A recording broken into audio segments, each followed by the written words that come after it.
Price Lord வேஸ்டி விநாயகர்களுக்கு இன்னொரு நிகழ்ச்சியில் உங்களை பார்க்கும்படியாக கர்த்தர் கொடுத்த கிருபைக்காக நான் நன்றி செலுத்துகிறேன். கர்த்தர் நல்லவர், அவருடைய கிருபை என்றும் உள்ளது.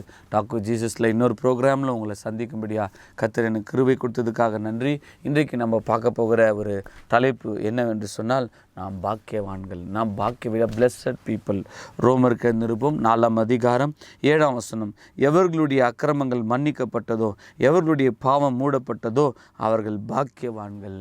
எவருடைய பாவத்தை கர்த்தர் எண்ணாதிருக்கிறாரோ அவன் பாக்கியவான். பிரியமானே, யார் பாக்கியவான்? நிறைய பேர் நினைப்பாங்க, ஆனால் பிரதர் பணத்தை வைத்து கொண்டிருக்கோம் பாக்கியவான் பிரதர், அநேக படிப்பு படித்தவன் பாக்கியவான், அநேக தாளந்துடையவன் பாக்கியவான். ஆனால் பைபிள் சொல்லுது, யாருடைய பாவம் மன்னிக்கப்பட்டதோ, யாருடைய பாவம் இயேசுவின் ரத்தத்தினால் மூடப்பட்டு கழுவப்பட்டு சுத்திகரிக்கப்பட்டு அவன் பர்ஜப்பட்டு இருக்கிறானோ அவன் பாக்கியவான். பிரியமானே, ஒரு கையில் அழுக்குப்பட்டுச்சுன்னா உடனே மண்ணு பட்ட உதறிடுறோம், அழுக்குப்பட்டால் வாஷ் பண்ணுறோம், ஸ்டெயின் ஆயிடுச்சுனாக்கா அதுக்கு தனியாக வாஷ் பண்ணுறோம். ஆனால் இயேசுவோட ரத்தம் நம்ம என்ன பண்ணுதுங்க, சுத்திகரிக்கிறது, கழுவுகிறது, நம்மை பழுதற்றவர்களாக பர்ஜ் பண்ணுறது. பிரியமானல ஆகினால ஆனால் பாக்கியவான்கள், யாருடைய பாவம் மன்னிக்கப்பட்டதோ அவங்க பாக்கியவான்கள்.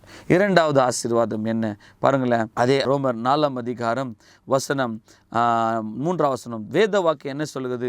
ஆபிரகாம் தேவனை விசுவாசித்தான், அது அவனுக்கு நீதியாக எண்ணப்பட்டது. பிரியமானல, ஆண்டவரை நம்ம விசுவாசிக்கிறதுனால நாம் நீதிமான்கள் ஆக்கப்படுகிறோம். பைபிள் சொல்லுது, அதாவது விசுவாசத்தினாலே நீதிமான் பிழைப்பான். அப்போது தேவ நீதி, நாம் நிறைய பேர் என்ன நினைக்கிறாங்க, ஏதோ புண்ணியங்கள் பண்ணுவதால், யாக்கவங்கங்கள் பண்ணுவதனால, அநேக பணத்தை செலவழித்து அநேகருக்கு சாப்பாடு கொடுத்தாலும் எனக்கு நீதி கிடைக்கும்னு நினைக்கிறாங்க. ஆனால் இல்லை, பைபிள் சொல்லுது விசுவாசத்தினாலே பலிக்கும் தேவ நீதி. ரோமன் 3:22. இது இயேசு கிறிஸ்துவை பற்றும் விசுவாசத்தினாலே பலிக்கும் தேவ நீதி. தேவ நீதி எப்படி நமக்கு கிடைக்கும்? எப்படி நாம் நீதிமான்கள் ஆக்கப்பட முடியும்? நிறைய பேர் சொல்லுவாங்க, நான் பாவி தானே, எப்படி நான் நீதிமான் ஆக்க முடியும்? யார் இயேசுவை விசுவாசிக்கிறார்களோ. ஆமாம், எனக்காக இயேசு கிறிஸ்து சிலுவையில் அறியப்பட்டார், எனக்காக கல்வாரி சிலுவையில் இயேசு கிறிஸ்து ஜீவனை கொடுத்தார், அவர் ரத்தத்தை சிந்தினார், அவர் மரித்தார், உயிரோடு எழுந்தார், அவருடைய மரணத்தின் மூலமா, அவருடைய உயிர்த்தது மூலம் நான் நீதிமானாக்கப்பட்டேன், அவரை ஏற்றுக்கொண்டால் நான் நீதிமானாக்கப்பட்டேன். So you are blessed people, you are a righteous people, God's righteousness is upon you. ஆமென். பிரியமானே, மூன்றாவதாக நம்மை ஆண்டவர் முதலாவதாக பிளஸடாக மாற்றிட்டார். இரண்டாவதாக இயேசு கிறிஸ்து மூலியமாக நாம் நீதிமான்கள் ஆக்கப்பட்டோம். மூன்றாவதாக என்ன செய்கிறார் ஆண்டவர்? ரோமருக்கு 4ஆம் அதிகாரம் 13ஆம் வசனத்தை, அன்றியும் உலகத்தை சுதந்தரிப்பான் என்ற வாக்குத்தத்தம் ஆபிரகாமுக்கு அவன் சந்ததிக்கும் நியாயப்பிரமாணத்தினாலே கிடையாமல் விசுவாசத்தினாலே வருகிற நீதினாலே கிடைத்தது. பிரியமானவர்களே, இந்த இடத்துல நம்ம பார்க்குறோம், உலகத்தை சுதந்தரித்துக் கொள்வான் என்ற வாக்குத்தத்தம் ஆபிரகாமுக்கும் அவன் சந்ததிக்கும் கொடுக்கப்பட்டது. மூன்றாவது பிளெஸிங் என்ன அப்படின்னு சொல்லிட்டு பார்த்தீங்கன்னா, இந்த உலகத்தையே ஜெயிக்க முடியும்.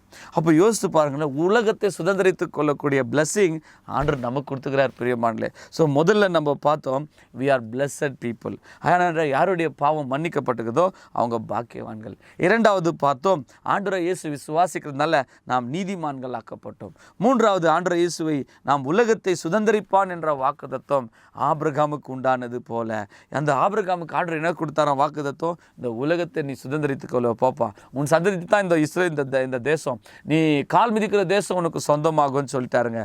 இப்போ நீங்கள் கேட்கலாம், சரி பிரதர், ஆபிரகாமுக்கு தான் அந்த ஆசீர்வாதம் கொடுத்தாரு, எனக்கு கொடுத்தாரா அப்படின்னு சொன்னால், அந்த விசுவாசம், யார் இயேசு கிறிஸ்துவை விசுவாசிக்கிறாங்களோ அவங்களுக்கு என்ன சொல்கிறாரு ஆண்டவர்? 1 யோவான் 5ஆம் அதிகாரம் 4ஆம் வசனம். தேவனால் பிறப்பதெல்லாம் உலகத்தை ஜெயிக்கும், நம்முடைய விசுவாசமே உலகத்தை ஜெயிக்கிற ஜெயம். அந்த விக்தி உங்களுக்கு கொடுத்துட்டாருங்க. இயேசுப்பாவை விசுவாசிக்கிற நம்ம உலகத்தை சுதந்திரித்துக் கொள்வோம், உலகத்தை ஜெயிப்போம். ஆகினால எப்படி ஆபிரகாமுக்கு ஆண்டவர் அந்த தேசத்தை கொடுத்து பார்த்து சொல்கிறார், ஆபிரகாமே உன்னை ஆஸ்வதிக்கவே உன்னை பெருகவே பெருக செய்வேன், பூமியில் உள்ள வம்சம்லாம் உனக்குள்ளே ஆஸ்வதிக்கப்படும் பிளெஸிங் கொடுத்தார். பார்த்தீங்களா? அதே வாக்குத்தத்தம் ஆபிரகாம் மூலமா நமக்கு ஆண்டவர் நிச்சயமாக கொடுக்குறார். அந்த சுதந்திரம் ஆபிரகாமுக்கு மாத்திரமல்ல, அந்த பிளெஸிங் ஆபிரகாம் மாத்திரம் இல்லை, இயேசு கிறிஸ்து மூலமாக நமக்கும் கிடைச்சிடுச்சு. So we are all blessed people. ஏன்னா ஆபிரகாமுக்கு உண்டான அந்த ஆசீர்வாதம் நமக்கு கொடுக்கும்படி தேவன் சிலுவிலே அப்படிப்பட்ட பாவங்களை அவர் நமக்காக ஏற்றுக்கொண்டார். பாருங்களேன், அது ரோமர் 5ஆம் அதிகாரம் 4வது blessing நமக்கு என்ன கொடுக்கப்பட்டிருக்கிறது? ரோமன்ஸ் 5:1 இவ்விதமாய் நாம் விசுவாசத்தினாலே நீதிமான்கள் ஆக்கப்பட்டிருக்கிறபடியால் நம்முடைய கர்த்தராகிய இயேசு கிறிஸ்து மூலமாய் தேவனிடத்தில் சமாதானம் பெற்றிருக்கிறோம். ஸோ த 4th blessing, முதல்ல பார்த்தோம், நான் பாக்கியவானா மாற்றப்பட்டேன், ஏசப்பா என்ன என் பாவங்களை மன்னித்ததுனால நான் பாக்கியவான். இரண்டாவது பார்த்தோம், நீதிமானா தேவன் நம்மை மாற்றிவிட்டார். மூன்றாவதாக உலகத்தை நான் சுதந்திரித்துக் கொள்வேன் என்ற வாக்குத்தத்தத்தை, உலகத்தை நாம் ஜெயிக்கக்கூடிய வல்லமையை ஏசப்பா நம்மளுக்கு கொடுத்துட்டார். ஏன்னா ஏசப்பா உலகத்தை ஜெயிச்சார். வேதம் சொல்லுது, நான் உலகத்தை ஜெயித்தேன், நான் சாத்தானை ஜெயித்தேன். மரணத்தை ஏசப்பா ஜெயிச்சார், பாதாளத்தை ஜெயிச்சார். ஸோ ஜெயிச்ச ஆண்டவர் உனக்குள்ளே வந்ததுனால நீங்கள் என்ன பண்ணுவீங்கன்னா உலகத்தை ஜெயிப்பீங்க. ஏன்னா ஜெயிக்கிற ஆண்டவர் உனக்குள்ளே வந்துட்டாரே. ஏசப்பா உனக்குள்ளே வந்ததுனால உலகத்தை நாம் ஜெயிச்சிட்டோம். பிரியமானே, நான்காவது என்ன செய்தார் என்று சொன்னால், நாம் தேவனிடத்தில் சமாதானம் பெற்றுக்கிறோம். மனுஷன் தேவன்கிட்ட போக முடியாது. ஏன்னா மனுஷன் பாவி, தேவன் பரிசுத்தர். ரெண்டு பேரையும் ஏசப்பா என்ன தெரியுமா அங்கே பண்ணிட்டாரு? நம்மளை கொண்டு போயிட்டு தேவனோடு சமாதானப்படுத்திட்டாரு. ஸோ தேவனிடத்தில் நாம் சமாதானத்தை பெற்றிருக்கிறோம். So what a great blessing இல்லையா? So we are reconciled with God. தேவனுடைய சமாதானத்தை பெற்றது மாத்திரமல்ல, அவருடைய ஜீவனை நாம் பெற்றிருக்கிறோம்.